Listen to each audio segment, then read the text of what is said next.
Ξηροφθαλμία. Ένα πρόβλημα που αντιμετωπίζουν πολλοί, είτε λόγω οθονών, είτε λόγω ηλικίας, περιβάλλοντος ή υγείας. Όταν τα μάτια δεν παράγουν αρκετά δάκρυα ή τα δάκρυα δεν έχουν καλή ποιότητα, εμφανίζεται δυσφορία, τσούξιμο και αίσθημα ξηρότητας. Υπάρχουν πολλές ιατρικές λύσεις, αλλά σήμερα θα δούμε φυσικές, παραδοσιακές μεθόδους που μπορούν να προσφέρουν ανακούφιση με απλό τρόπο.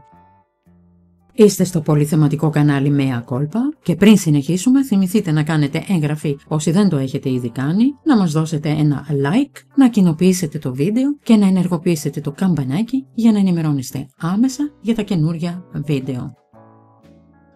Τι προκαλεί την ξηροφθαλμία? Για να αντιμετωπίσουμε σωστά το πρόβλημα, πρέπει πρώτα να καταλάβουμε την αιτία. Οι πιο συχνοί παράγοντες είναι υπερβολική χρήση οθονών, μειώνει το ανοιγοκλείσιμο των ματιών και άρα την παραγωγή δακρύων. Ηλικία. Μετά τα 50, η παραγωγή δακρύων μειώνεται φυσικά. Περιβαλλοντικοί παράγοντες, ξηρό κλίμα, αέρας, air condition. Φάρμακα, αντιισταμινικά, αποσυμφορητικά, αντικαταθλιπτικά. Υποκείμενες παθήσεις, διαβήτης, ρευματοειδής αρθρίτιδα, θηρεοειδής. Κακή διατροφή. Έλλειψη ω3 λιπαρών επηρεάζει την ποιότητα των δακρύων.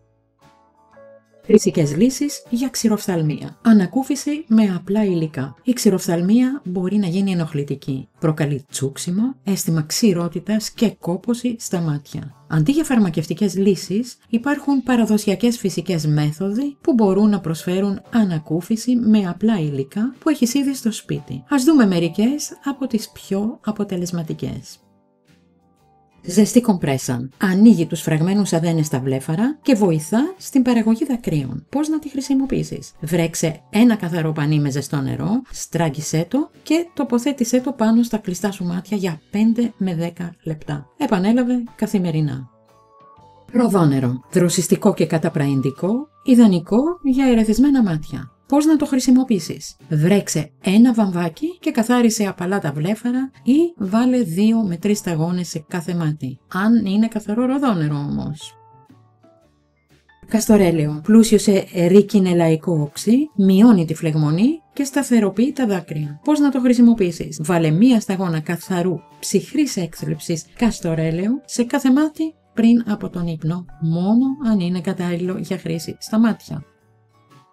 Λάδι καρύδας. Δημιουργεί προστατευτικό φράγμα και μειώνει την εξάτμιση των δακρύων. Πώς να το χρησιμοποιήσεις? Άπλωσε λίγο στα βλέφαρα με καθαρό βαμβάκι.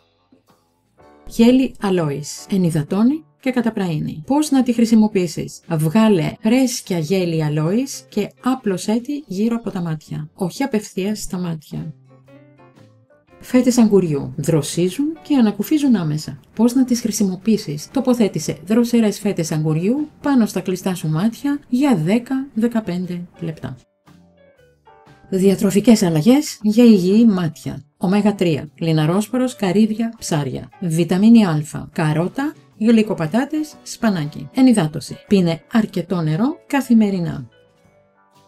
Συμβουλές για την καθημερινότητα. Να ανοιγοκλίνεις συχνά τα μάτια, ειδικά μπροστά σε οθόνες. Χρησιμοποίησε υγραντήρες στον χώρο σου. Κάνε διαλύματα με τον κανόνα 20-20-20.